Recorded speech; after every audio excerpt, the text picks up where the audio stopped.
नवीन global study में एक बार फिर से आपका बहुत स्वागत है। मैं हूं नवीन कुशवाहा। जीवनी के सेशन में आज आपको लिए चलता हूं पृथ्वी सिंह आज़ाद जी का जीवन परिचय कैसा था।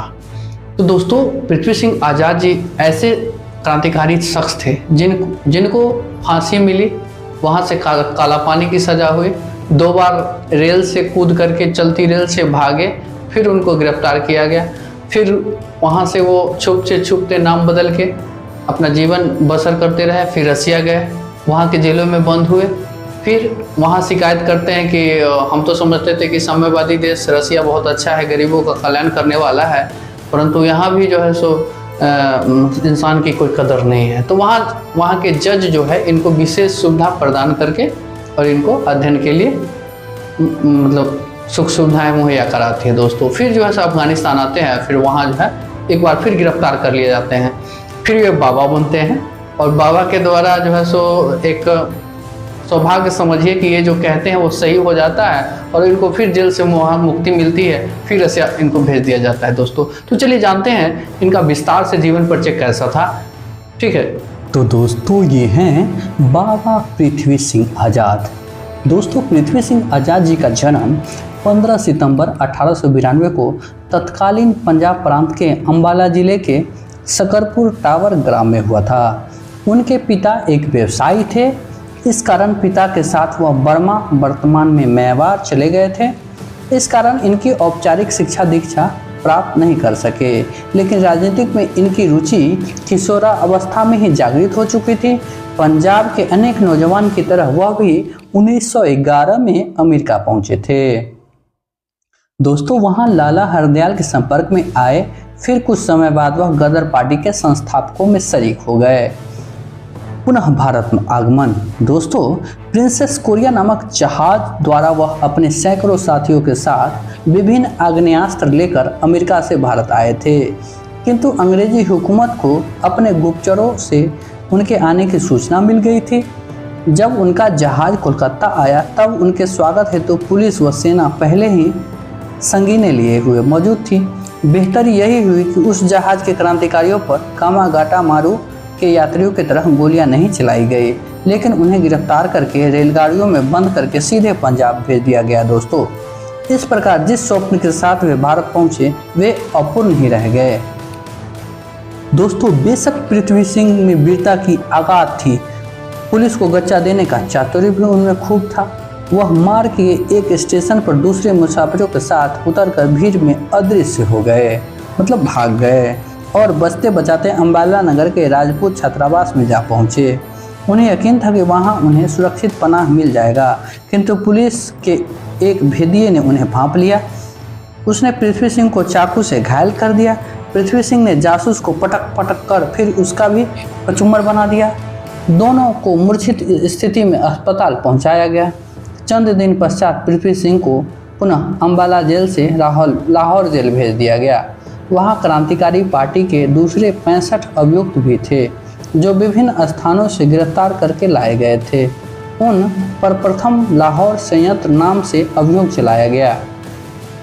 नैतिक जिम्मेदारी ली। दोस्तों, पृथ्वी सिंह आज़ाद पार्टी के अन्य क्रांतिकारियों से मिले तो उन सभी 65 क्रांतिकारियों ने तय कर लिया कि यदि सभी लोगों को सजा से बचाना है तो कुछ लोगों को संयंत्र रचने का इल्जाम स्वेच्छा से अपने सिर पर लेना होगा ताकि अन्य निर्दोष साबित हो सकें। उस समय जिन शूरवीरों ने जानते हुए यह जिम्मेदारी अपने सर ली, उन्हें फांसी की सजा निश्चित रूप से मिलनी तय थी। खुद को इसके लिए प्रस्तुत किया था वे थे पंडित जगतराम भारद्वाज, करतार सिंह सराबा, सोहन सिंह भाकना, विष्णु पिंगले, हरनाम सिंह, जगत सिंह, बाबा पृथ्वी सिंह। सभी 65 क्रांतिकारियों पर मुकदमा चला। न्यायिक विवेचना मुताबिक न्यायाधिकरण में उन्हें 24 को फांसी की सजा दी गई, उनमें से पृथ्वी सिंह भी एक थे। तदनंतर उन 24 में से 17 की फांसी को ताम्र काले पानी की सजा में बदल दी गई। जिन 7 व्यक्तियों की फांसी की सजा बरकरार रही दोस्तों, वे थे विष्णु गणेश पिंगले, बख्शीश सिंह सुरेंद्र सिंह पहला, हरनाम सिंह सुरेंद्र सिंह दूसरा, करतार सिंह सराबा, जगत सिंह। इन 7 को 16 नवंबर 1915 की प्रातः लाहौर जेल में मृत्युदंड दे दिया गया था। यह पृथ्वी सिंह आज़ाद ही युक्ति थी कि सभी को फांसी की सज़ा नहीं हुई, सज़ा में परिवर्तन। बेशक पृथ्वी सिंह फांसी से तो बच गए, लेकिन फांसी पूर्व की यातना को उन्होंने कई बार भोगा था। उन्हें फांसी की सज़ा वाले लोगों की काल कोठरी में रखा गया था।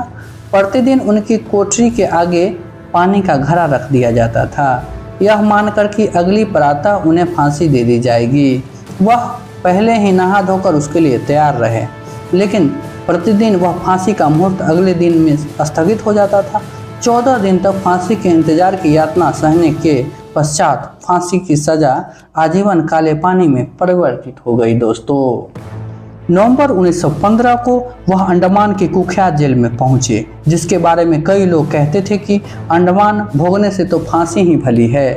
काले पानी यानी अंडमान द्वीप की जेल की अपनी यातनाओं के लिए कुख्यात थी। वहां बंदियों पर ढाए जाने वाले अत्याचारों की, बंदियों द्वारा किए जाने वाले अनशनों या आत्महत्याओं की कोई खबर अखबारों तक नहीं पहुंच पाती थी। इसके उपरांत भी क्रांतिकारी कुछ न कुछ हंगामा करते ही रहते थे। वे न स्वयं चैन से बैठते थे और न जेल अधिकारियों को चैन से रहने देते थे। जाहिर था कि वे अपने हौसले को टूटने नहीं देना चाहते थे। लंबी भूख हड़ताल। दोस्तों, एक दिन जेल के वार्डन ने भगत सिंह नामक एक वृद्ध क्रांतिकारी को इतनी यातनाएं दी कि उनकी मौत हो गई। इसके विरोध में क्रांतिकारियों ने भूख हड़ताल आरंभ कर दी। पृथ्वी सिंह ने तो जलपान तक बंद कर दिया। एक सप्ताह के पश्चात उन्हें नाक के द्वारा रबर की नली पेट में पहुंचाकर पानी पिलाया जाने लगा। इस प्रकार जबरदस्ती पानी पिलाया जाना यातनादायक था। फिर भी पृथ्वी सिंह ने 125 दिनों तक अपने अनशन को जारी ही रखा। वह जानते थे कि मजबूत मनोबल को अंडमान में रखते हुए भी जीवित रखना, अन्यथा अंडमान मृत्यु का तो दूसरा नाम ही है। दोस्तों, इस दीर्घ भूख हड़ताल की खबर अंडमान की दुर्दांत दीवारों भी रोक नहीं सकी और न काला सागर की राह बाधा बन सका। दोस्तों, खबर अखबारों में प्रकाशित हो ही गई। फिर परिणाम यह हुआ कि भारत में व्यापक आंदोलन होने लगे। क्रांतिकारियों को अंडमान से भारत लाया जाए। आंदोलन का परिणाम यह हुआ कि पृथ्वी सिंह को जुलाई 1921 में भारत की राजमहेंद्री जेल से लाकर रखा गया, दौड़ती रेल से फरार। दोस्तों, यह घटना काफ़ी चर्चित रही। दरअसल उस समय राजमहेंद्री से पृथ्वी सिंह तथा दूसरे कैदियों को पुलिस की निगरानी में कोलकाता ले जाया जा रहा था। सभी हथकड़ी व बेरियों में जकड़े थे। आधी रात में पृथ्वी सिंह ने शौचालय जाने की इजाज़त मांगी। सिपाही ने हथकड़ी खोल दी। जब पृथ्वी सिंह शौचालय से लौटे तो पाया कि सिपाही नींद में है। पृथ्वी सिंह ने चलती गाड़ी के द्वार खोला और बाहर छलांग लगा दी। आहट सुनकर सिपाही चौंक कर उठा, जंजीर खींचकर गाड़ी रुकवा ली, लेकिन स्याह अंधेरे में पृथ्वी सिंह को तलाश करना संभव नहीं था। उस समय उनके पाँव में बेरियां भी थी। जब चलती गाड़ी से कूदने से पृथ्वी सिंह घायल हो गए थे, फिर भी वह चलते हुए खेतों में बने एक मकान तक गए। मकान के लोग उनकी भाषा से अनजान थे, फिर भी उन्होंने उनकी बेरियों को तोड़ने में मदद की। पृथ्वी सिंह ने कैदी की पोशाक उतार दी और केवल कौपिन बांधे रेलवे स्टेशन पर पहुंचे। पुलिस को सूचना मिल चुकी थी कि एक रात कैदी गाड़ी से कूदकर फरार हो गया है। इस कारण स्टेशन पर सतर्क पुलिस द्वारा पुनः उनको पकड़ लिया गया। जाहिर था कि उनकी किस्मत खराब थी। दूसरा प्रयास। दोस्तों, कोई भी व्यक्ति एक ही तरकीब को दूसरी बार दोहराए ऐसा बहुधा कम ही होता है, लेकिन पृथ्वी सिंह ने उसी तरकीब को दूसरी दफा भी आजमाया था। पृथ्वी सिंह ने चलती रेल से कूदकर फरार होने की अपनी चतुराई दूसरी दफा दिखाई थी। संयोग से वह आधी रात का वक्त था, वही शौचालय जाने का विकल्प था। फर्क सिर्फ इतना रहा कि इस दफा वे पकड़े नहीं गए। जब तक पुलिस को उनकी फरारी का पता लगा तब तक रेल काफ़ी सफर तय कर चुका था। अगले दिन वह अमरावती पहुंचे। उसके बाद वह नाम और भेष बदलकर बड़ौदा, मुंबई, अहमदाबाद आदि घूमते हुए भावनगर गए और वहां एक विद्यालय में व्यायाम शिक्षक की हैसियत से कार्य करने लगे। यहाँ उनका नाम स्वामी राव था। 6 वर्ष तक यहीं रहे। अपने शौर्य और देश प्रेम की वजह से वह सामान्य लोगों की सम्मानीय शख्सियत बन गए। इस तरह उन्होंने अपने अज्ञातवास को भी सार्थक बना दिया। भगत सिंह के गुप्तचर। लाहौर जेल में सन 1931 को क्रांतिकारी भगत सिंह को किसी प्रकार से यह जानकारी हुई कि बाबा पृथ्वी सिंह गुजरात में कहीं छुपकर रह रहे हैं। उन्होंने अपने साथी धनवंती को उन्हें तलाशने और उसकी मुलाकात हिंदुस्तान समाजवादी प्रजातंत्र संघ के अध्यक्ष चंद्रशेखर से कराने की जिम्मेदारी दे दी। दो आज़ाद क्रांतिकारियों की मुलाकात दोनों के लिए प्रेरणास्पद रही। चंद्रशेखर ने पृथ्वी सिंह को एक पिस्तौल उपहार में दी और फिर क्रांति के कार्य में सम्मिलित होने की प्रार्थना की।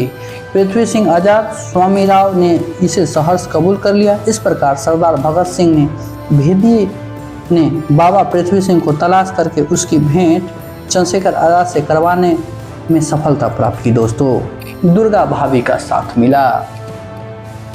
दोस्तों, यह वही समय था जब दुर्गा भाभी भगवती चरण बोहरा की विधवा पत्नी क्रांतिकारी दल में दुर्गा भाभी के नाम से विख्यात थी। पति की मौत से वे बेहद दुखी थी। उनके पति अपने बनाए एक बम का परीक्षण करते हुए शहीद हो गए थे। वह इस वक्त कोई ऐसा इनकलाबी कार्य करना चाहती थी जिससे उनकी वेदना किसी तरह कम हो सके। दुर्गा भाभी सुखदेव राज, पृथ्वी सिंह आज़ाद, गणेश रघुनाथ वयंपायन ने यह निर्णय किया कि लिंगमिटन रोड थाने में करीब गोरे को पुलिस क्लब पर हमला किया जाए व अधिकारी गोरे को मौत के घाट उतारा जाए। पुलिस क्लब पर हमला। दोस्तों, वे सभी एक मित्र की कार में बैठकर रात्रि के 11 बजे लिंगमिंटन रोड थाने पहुंचे। वहां अंधाधुंध गोलियां बरसाने आरंभ कर दी। दूसरी तरफ से गोरे सिपाही भी संघर्ष करने को बाहर आ गए। इस पश्चात क्रांतिकारी टोली निर्विघ्न लौट आई। अगले दिन पुलिस ने उस कार को तलाश लिया जिसमें वे लोग लिंगमिंटन रोड गए थे। गणेश रघुनाथ वयंपायर को पृथ्वी गिरफ्तार कर लिया गया। शेष लोग बच गए क्योंकि वयंपायन ने किसी भी साथी का नाम ही नहीं बताया, यद्यपि उस पर नाना प्रकार के जुल्म किए गए थे। दोस्तों, रूस की यात्रा।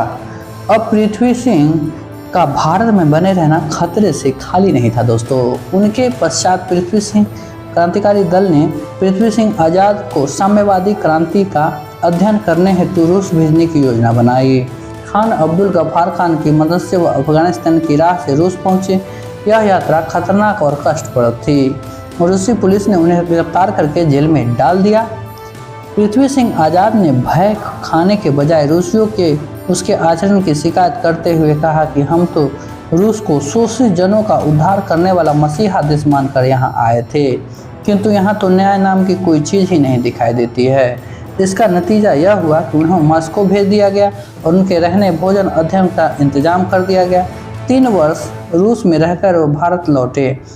एक दूसरे क्रांतिकारी गुरुमुख सिंह के साथ वह अफगानिस्तान के रास्ते भारत आ रहे थे कि अफगान पुलिस ने उन दोनों को गिरफ्तार कर लिया। कड़ाके की ठंड थी।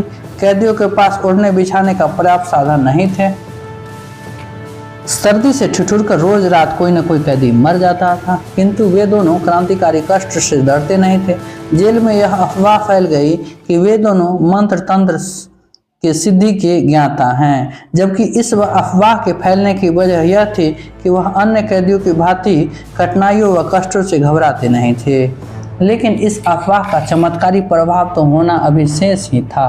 दोस्तों, ईश्वरीय घटनाएं किसी निर्दिष्ट कार्य हेतु ही घटती है।